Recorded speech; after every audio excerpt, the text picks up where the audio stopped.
Wizard of the Wood. Chapter 13. Apologies and Recoveries.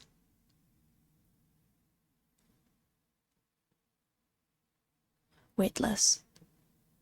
Suspended in frigid cold. Why did he decide this was a good idea?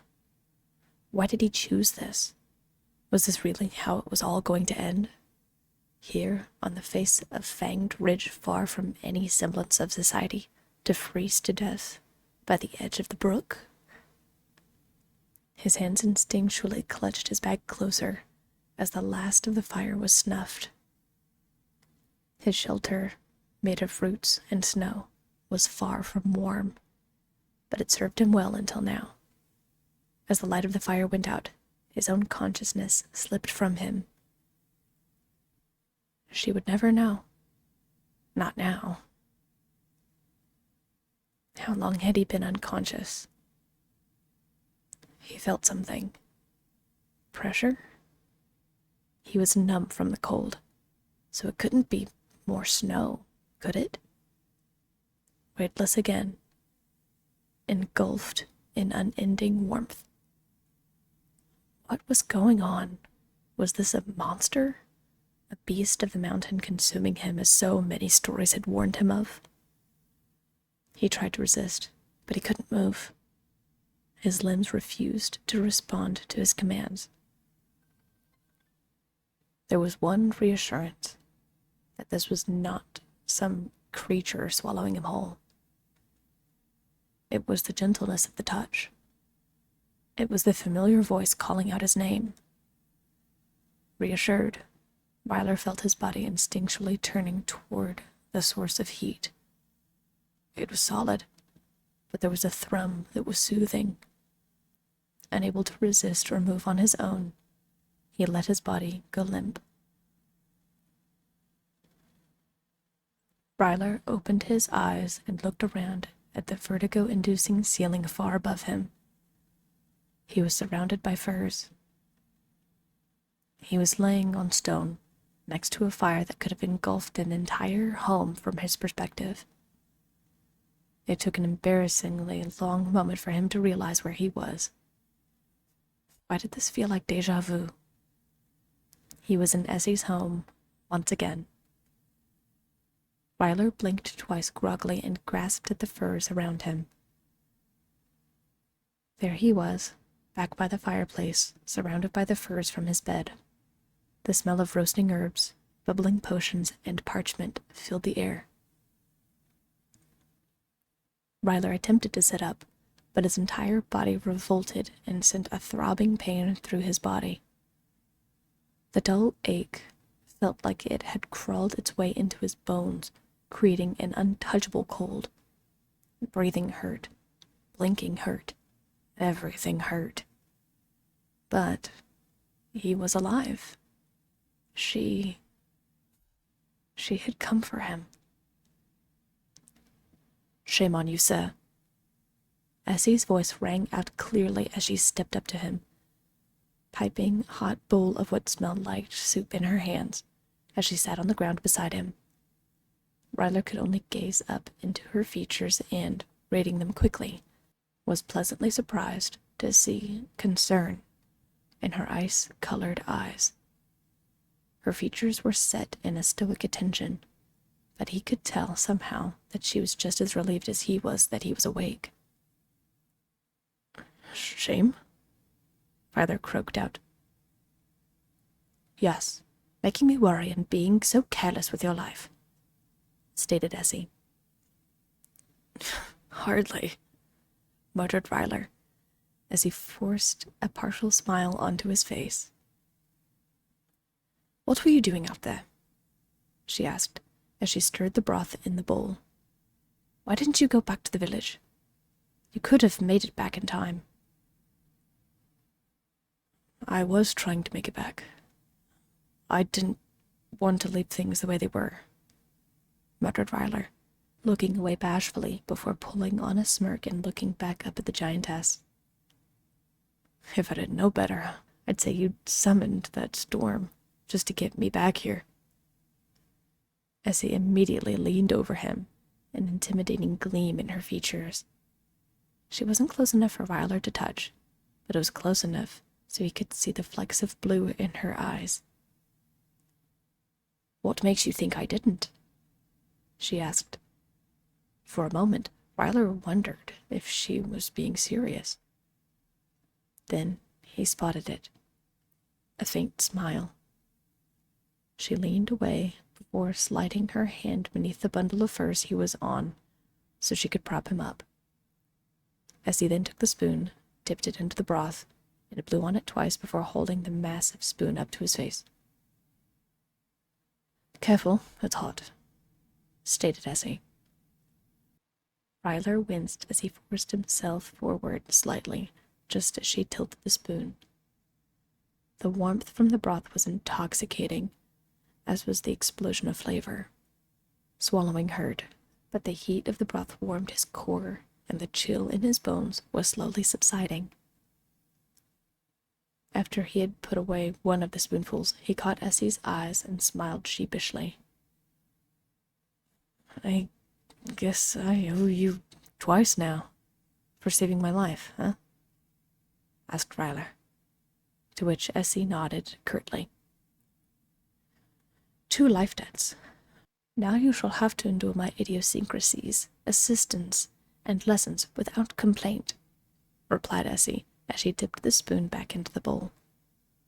Rylir fished his arm out from the furs, despite the throbbing ache it caused, and placed his hand on the rim of the spoon which Essie brought to him. "Essie, I'm sorry," apologized Rylir. His throat tightened, but he forced himself to continue. "I shouldn't have left the way I did. Rylir," Essie interrupted, retracting the spoon and placing it back into the bowl. She lifted Rylir in his furs higher, so they were at a better eye level, rather than her looking down on him. She had to exhale slowly before continuing, feeling suddenly nervous. I'm the one who should apologize. You were right. I hadn't considered how my actions affected you mentally. I am not proficient at considering alternative perspectives, and while I had the best intentions, I should have considered your autonomy. For that, I apologize." Rylir, completely speechless, could only manage a smile. He reached up and awkwardly scratched the back of his neck, granted with some difficulty, before clearing his throat. "Essie, I didn't mean to sound ungrateful, and I didn't mean to hurt you or pry into something that wasn't my business. I wanted to let you know that I was there for you," said Rylir, his throat rasping out his words. "You did so much for me, and I didn't want to be a burden any more than what I felt like already. I thought if I could prove my worth that you wouldn't feel like you needed to take care of me. So I guess I'm sorry too." Essie looked down and away before sighing and nodding. "I believe you, and thank you for your apology," said Essie. Her mouth felt dry as she dared herself to continue. "And I want you to believe me. I wish I knew why I had those mushrooms, and why I speak in my sleep. I have always been honest with you, and I don't want you to distrust me because I do not have all of the answers. Believe me when I say I would tell you if I knew." Rylir, wincing, leaned over and gently touched Essie's hand, nodding reassuringly. "I do believe you. I also want you to know that you can talk to me if you need to. I can't do magic or the things you can do, but I can listen," Rylir said. She smiled and nodded. "I will take your offer under advisement," said Essie, letting the first ever hint of vulnerability come through in her usual straightforward tone. There was a thoughtful gleam in her eye before she snapped herself out of her moment.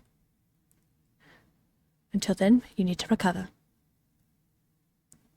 Rylir shook his head and pointed to his bag. "Not before I give you something. Consider it a peace offering of sorts," said Rylir.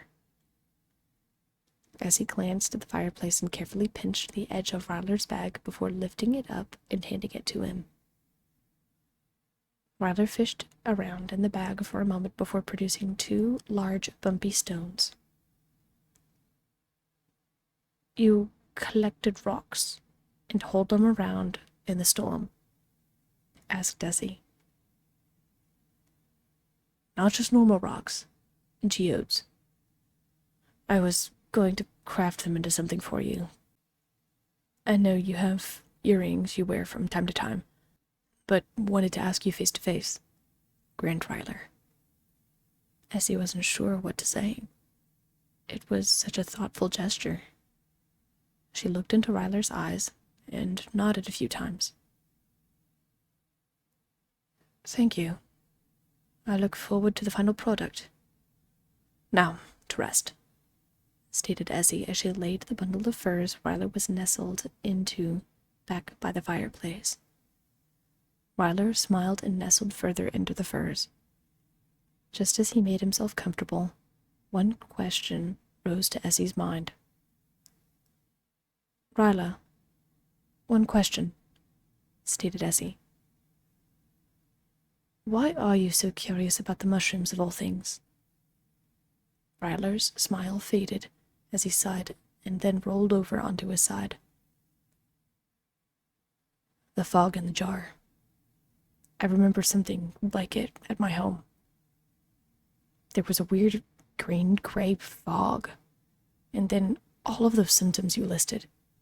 It was stuff that happened to my family. And to me." Essie felt a cold shiver go up her spine. Something about what Rylir said seemed familiar, but she wasn't sure how it sounded familiar. She would bring it up later, after he was rested. Until then, she tossed another log onto the fire and settled in beside Rylir. It was going to be a long night, but she didn't mind. Though she didn't say it, she was happy beyond words that Rylir was back. He was already asleep in her hands when the words finally came to her. "I'm glad you're back. I missed you." With that, she continued muttering her incantations in hopes of healing the remaining wounds and the frostbite lingering in his limbs.